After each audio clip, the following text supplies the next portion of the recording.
جہاں پہ goods and services کی مینوفیکچرنگ کی جاتی ہے، اور اس کے ساتھ ساتھ ایک جیسی مختلف فرموں کا جو مجموعہ ہے اسے بھی ہم فرم کا نام دیتے ہیں۔ بالکل ایک جیسی اشیاء پیدا کرنے والی مختلف فرموں کا گروہ صنعت کہلاتا ہے۔ مثلاً پاکستان میں اگر ہم بات کرتے ہیں شوگر ملز کی، تو پاکستان کے مختلف علاقوں میں جڑانوالا میں، سانگلہ میں، لاہور میں، اس کے ساتھ گوجرا میں، تاندلہ میں، یا اور اس کے علاوہ آپ کو پتہ ہے کہ مختلف شہروں میں شوگر ملز موجود ہیں۔ لیکن انہی شوگر ملز کو اگر ہم اکٹھا کر لیں تو اسے ہم پاکستان کی شوگر انڈسٹری کا نام دیں گے، چینی کی صنعت کا نام دیں گے۔ تو یوں ایک جیسی چیزیں پیدا کرنے والی مختلف فرموں کا جو گروہ ہوگا اسے ہم صنعت کا نام دیتے ہیں۔ صارف ایک عقل مند شخص جو اشیاء و خدمات کو خرید کر افادہ حاصل کرنے کے لیے بہترین انداز میں استعمال کرتا ہے، اسے ہم صارف کہتے ہیں۔ صارف کا توازن ایسی کیفیت جب ایک صارف اپنے مختلف ذرائع یا آمدنی کی مدد سے افادے کو زیادہ سے زیادہ کرنا چاہتا ہے تو اسے ہم صارف کا توازن کہتے ہیں۔ ضارب ملٹی پلائر، سرمایہ کاری میں اضافے کی وجہ سے قومی آمدنی میں ہونے والے کئی گنا اضافے کو ضارب کہتے ہیں۔ عزیز طلباء و طالبات، آپ کو پتہ ہے کہ جب کسی ملک میں سرمایہ کاری کی جاتی ہے تو اس سرمایہ کاری سے اس ملک میں پیداوار میں اضافہ ہوتا ہے، وہاں پہ لوگوں کے روزگار میں اضافہ ہوتا ہے، لوگوں کا معیار زندگی بلند ہوتا ہے، اس ملک کی قومی آمدنی بڑھ جاتی ہے، اس ملک کی جو ایکسپورٹس ہیں ان میں اضافہ ہو جاتا ہے۔ اس طرح سے سرمایہ کاری میں اضافے کی وجہ سے اس ملک کو کئی گنا زیادہ فائدہ ہوتا ہے، جسے ہم ضارب کہتے ہیں۔ اور اسی طرح سے یہ ڈیفینیشن ہے، سرمایہ کاری میں اضافے کی وجہ سے قومی آمدنی میں ہونے والے کئی گنا اضافے کو ضارب کہتے ہیں۔ آخر پہ ہمارے پاس ہے ضیاء پذیر اشیاء، پیریشیبل گڈس۔ وہ اشیاء ہیں کہ جو جلد گل سڑ جاتی ہیں، جن کو زیادہ طویل عرصے تک ہم محفوظ نہیں کر سکتے۔ مثال کے طور پر دودھ، انڈے، سبزیاں، پھل، گوشت، مچھلی یا اور اسی سے ملتی جلتی وہ چیزیں کہ جن کو زیادہ عرصے تک ہم محفوظ نہیں کر سکتے، سٹور نہیں کر سکتے، اسے ہم ضیاء پذیر اشیاء کہتے ہیں۔ ضیاء پذیر اشیاء کی جو سپلائی ہوتی ہے وہ ریگولر ہوتی ہے اور وہ غیر لچکدار ہوتی ہے۔ نیکسٹ سلائیڈ پہ ہمارے پاس ہے طلب۔ منڈی سے اشیاء و خدمات کو کسی خاص قیمت پر خریدنے کا ارادہ طلب کہلاتا ہے۔ طلب کا بڑھنا، کسی چیز کی طلب میں قیمت نہیں بلکہ دیگر عوامل کی وجہ سے اضافہ ہو جائے تو اسے ہم طلب کا بڑھنا کہتے ہیں۔ مثال کے طور پہ آپ کو پتہ ہے کہ گرمی کے موسم میں کولڈ ڈرنکس کی طلب بڑھ جاتی ہے، سردیوں کے موسم میں چائے کی ڈیمانڈ جو ہوتی ہے وہ بڑھ جاتی ہے۔ تو طلب کے بڑھنے میں قیمت ساکن رہے گی، آمدنی کی وجہ سے، موسم کی وجہ سے یا کسی اور وجہ سے اگر طلب بڑھ جائے قیمت کے ساکن رہتے ہوئے تو اسے ہم طلب کا بڑھنا کہتے ہیں۔ طلب کا پھیلاؤ، جب کسی چیز کی قیمت میں کمی آ جائے اور اس کی طلب میں اضافہ ہو جائے تو اسے ہم طلب کا پھیلاؤ کہتے ہیں۔ طلب کا سکڑاؤ، جب کسی چیز کی قیمت میں اضافہ ہو جائے اور اس چیز کی طلب میں کمی آ جائے تو اسے ہم طلب کا سکڑاؤ کہتے ہیں۔ طلب کا گرنا، جب کسی چیز کی قیمت ساکن رہے اور اس کی طلب میں کمی آ جائے تو اسے ہم طلب کا گرنا کہتے ہیں۔ مثال کے طور پر گرمیوں کے موسم میں چائے کی ڈیمانڈ جو ہوتی ہے وہ کم ہو جاتی ہے، گرمیوں کے موسم میں گرم کپڑوں کی ڈیمانڈ جو ہوتی ہے وہ کم ہو جاتی ہے، تو یہ ہے طلب کا گرنا، کیونکہ قیمت وہی ہے۔ قیمت کانسٹنٹ رہتے ہوئے اگر اس چیز کی جو طلب ہے وہ کم ہو جائے آمدنی کی وجہ سے، فیشن کی وجہ سے، موسم کی وجہ سے، تو اسے ہم طلب کے گرنے کا نام دیتے ہیں۔ ایک چیز کا آپ خیال کیجئے گا، طلب کا گرنا اور طلب کا سکڑنا ان دونوں میں فرق موجود ہے، اور اسی طرح سے طلب کا بڑھنا اور طلب کا پھیلاؤ ان دونوں میں بھی فرق موجود ہے۔ ایک میں قیمت ساکن رہتی ہے اور دوسرے میں قیمت ساکن نہیں رہتی۔ نیکسٹ سلائیڈ پہ ہمارے پاس ہے طلب کی لچک. کسی چیز کی طلب میں تبدیلی کی وہ شرح جو اس چیز کی قیمت میں تبدیلی کی وجہ سے واقع ہو طلب کی لچک کہلاتی ہے. عاملین پیدائش معاشیات میں 4 عاملین پیدائش ہیں: زمین، محنت، سرمایہ اور تنظیم. یہ وہ عاملین ہیں کہ جن کی مدد سے گڈز اینڈ سروسز کی پروڈکشن ہوتی ہے، انہیں پیدا کیا جاتا ہے. عرصہ قلیل. عرصہ قلیل سے مراد وہ عرصہ ہے کہ جس میں تمام عاملین پیدائش یعنی کہ یہ 4 عاملین پیدائش متغیر نہ ہوں، فکسڈ نہ ہوں. وہ عرصہ جس میں تمام عاملین پیدائش متغیر نہ ہوں. عام طور پر اس عرصے میں صرف محنت عامل پیدائش جبکہ باقی تمام عاملین ساکن ہوتے ہیں، یعنی کہ 4 فیکٹرز آف پروڈکشن ہیں: زمین، محنت، سرمایہ اور تنظیم. جب یہ 4 عاملین پیدائش کچھ آپ کے پاس ساکن ہیں اور کچھ آپ کے پاس جو ہیں وہ ویریبل ہیں، کچھ آپ کے پاس فکسڈ ہیں، کچھ ویریبل ہیں، اس کو ہم کہتے ہیں عرصہ قلیل. اس کی اپوزٹ ہے عرصہ طویل. عرصہ طویل سے مراد وہ عرصہ ہے کہ جس میں 4 عاملین پیدائش جو ہوتے ہیں وہ ویریبل ہوتے ہیں، ان کو تبدیل کیا جا سکتا ہے. آخر پہ اس سلائیڈ پہ ہمارے پاس ہے عشر. عشر آپ کو پتہ ہے کہ عربی کا لفظ ہے کہ زمین کی پیداوار کی جو زکوٰۃ ہوتی ہے اسے ہم عشر کا نام دیتے ہیں اور اس کا ریٹ ہوتا ہے 10%.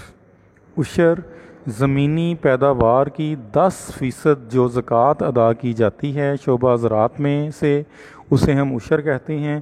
ٹیکنیکلی اگر آپ دیکھیں تو وہ زمین جس کا پانی مفت میں مل رہا ہے اس زمین کی پیداوار کا 10% عشر ہوگا. اس کے ساتھ ساتھ وہ زمین جس کا پانی خرید کر اس کی اریگیشن کی جاتی ہے، اس کی آب پاشی کی جاتی ہے، اس زمین کا عشر جو ہوگا وہ 5% ہوگا. اور اس کے ساتھ ساتھ جو چیزیں زمین سے نکالی جاتی ہیں معدنیات وغیرہ، تو معدنیات کی صورت میں جو عشر ہوگا وہ 20% ہوگا.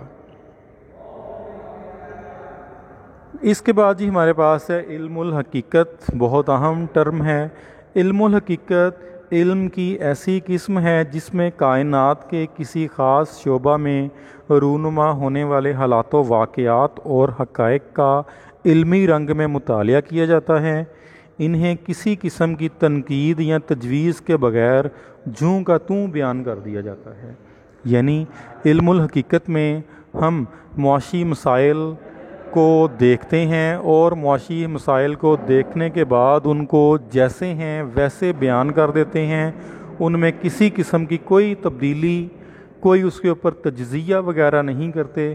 جیسا ان پرابلمس کو دیکھا بالکل ویسا ہی انہیں چوں کا توں بیان کر دیا. علم الہدایت، اس میں تھوڑا سا اضافہ کرتے ہوئے علم الہدایت میں ہم علم معاشیات کے مسائل کو دیکھتے ہیں، ان مسائل کو حل کرنے کے لیے اپنی تجاویز بھی دیتے ہیں. تو اس کو ہم کہتے ہیں علم الہدایت. یعنی علم الحقیقت میں معاشی مسائل کو جیسے ہیں ویسے بیان کر دیتے ہیں، جبکہ علم الہدایت میں ان مسائل کو بیان کرنے کے ساتھ ساتھ ان کو حل کرنے کے لیے کوئی تجویز وغیرہ بھی ضرور دی جاتی ہے. غیر مرئی اشیاء، انویزیبل گڈس، وہ چیزیں ہیں کہ جو نظر نہیں آتی. آپ کو پتہ ہے کہ جو سروسز ہیں، خدمات ہیں، وہ نظر نہیں آتی. یہ وہ چیزیں ہیں جو نظر نہیں آتی، نہ تو ان کا کوئی وزن ہوتا ہے، نہ یہ جگہ گھیرتی ہیں، نہ ان کو چھوا جا سکتا ہے، نہ دیکھا جا سکتا ہے. مثال کے طور پر ایجوکیشن، علاج معالجہ، سیر و سیاحت وغیرہ. غیر معاشی اشیاء ہیں. اس کے بعد ہمارے پاس یہ ساری کی ساری ٹرمز کو الفابیٹیکلی آرگنائز کیا گیا ہے. غیر معاشی اشیاء وہ اشیاء ہیں کہ جن اشیاء کی ہمیں کوئی قیمت ادا نہیں کرنا پڑتی. وہ اشیاء ہیں کہ جو ہمیں مفت میں حاصل ہو جاتی ہیں، مثلا سورج کی روشنی، دھوپ، سن ہیٹ، بارش کا پانی، ہوا، زمین کی زرخیزی وغیرہ.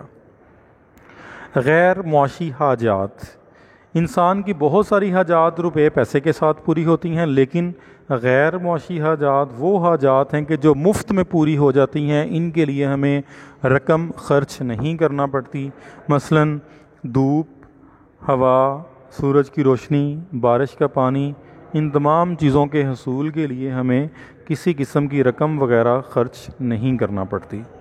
تو یہ ہمارے لیے غیر معاشی حاجات ہیں۔ نیکسٹ سلائیڈ پہ ہمارے پاس ہے غیر ملکی تجارت۔ فارن ٹریڈ آپ کو پتہ ہے کہ دو یا دو سے زائد مختلف ممالک کے درمیان میں ہونے والی تجارت کو بین الاقوامی تجارت، بیرونی تجارت، انٹرنیشنل ٹریڈ، ایکسٹرنل ٹریڈ یا اسے ہم فارن ٹریڈ کا نام دیتے ہیں۔ مثال کے طور پر پاکستان اور سعودی عرب کے تاجروں کے درمیان ہونے والی تجارت غیر ملکی تجارت کہلائے گی۔ غیر موافق توازن ادائیگی، انفیوریبل بیلنس آف پیمنٹ، ایک ایسی صورتحال ہے انٹرنیشنل ٹریڈ میں جب کسی ملک کی ایکسپورٹس برآمدات کم ہوتی ہیں اور اس کی امپورٹس درآمدات زیادہ ہوتی ہیں۔ اس کیفیت کو ہم غیر موافق توازن ادائیگی کا نام دیتے ہیں۔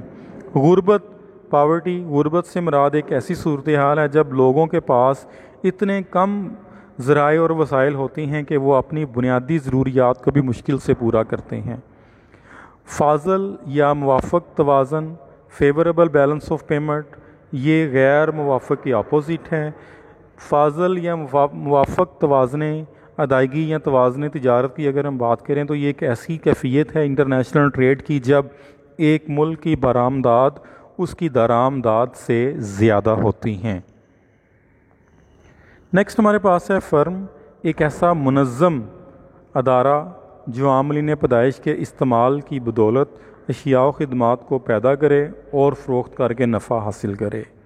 فیکس آمدنی، ایک سال میں ایک ملک میں ایک شخص کی اوسط جو آمدنی ہوتی ہے اسے ہم فیکس آمدنی کا نام دیتے ہیں، اور اس کو حاصل کرنے کے لیے ہم قومی آمدنی کو کل آبادی پر تقسیم کرتے ہیں۔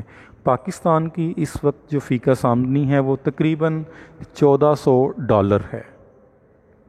فیس سے مراد ایک معین رقم ہے جو کسی ادارے، حکومت یا قانون کی طرف سے فراہم کردہ کسی سہولت کے بدلے وصول کی جاتی ہے، مثلاً لائسنس فی، عدالتی فیس، تعلیمی فیس وغیرہ۔ قانون رسد، دیگر حالات جوں کہ توں رہیں، کسی چیز کی قیمت میں اضافے سے مقدار رسد پھیل جاتی ہے یعنی زیادہ ہو جاتی ہے، اور چیز کی قیمت میں کمی سے مقدار رسد سکڑ جاتی ہے یعنی کم ہو جاتی ہے۔ تو یوں مقدار رسد کے قانون رسد کے مطابق قیمت اور مقدار رسد میں مثبت تعلق ہے، دونوں میں اضافہ ہو جاتا ہے یا دونوں میں کمی واقع ہوتی ہے۔ قانون طلب اس کے بالکل اپوزٹ ہے، دیگر حالات جوں کہ توں رہتے ہوئے کسی چیز کی قیمت میں اضافے سے مقدار رسد سکڑ جاتی ہے اور چیز کی قیمت میں کمی سے مقدار رسد پھیل جاتی ہے، یعنی آسان الفاظ میں قیمت کے کم ہونے سے طلب زیادہ ہو جاتی ہے اور قیمت کے زیادہ ہونے سے طلب کم ہو جاتی ہے۔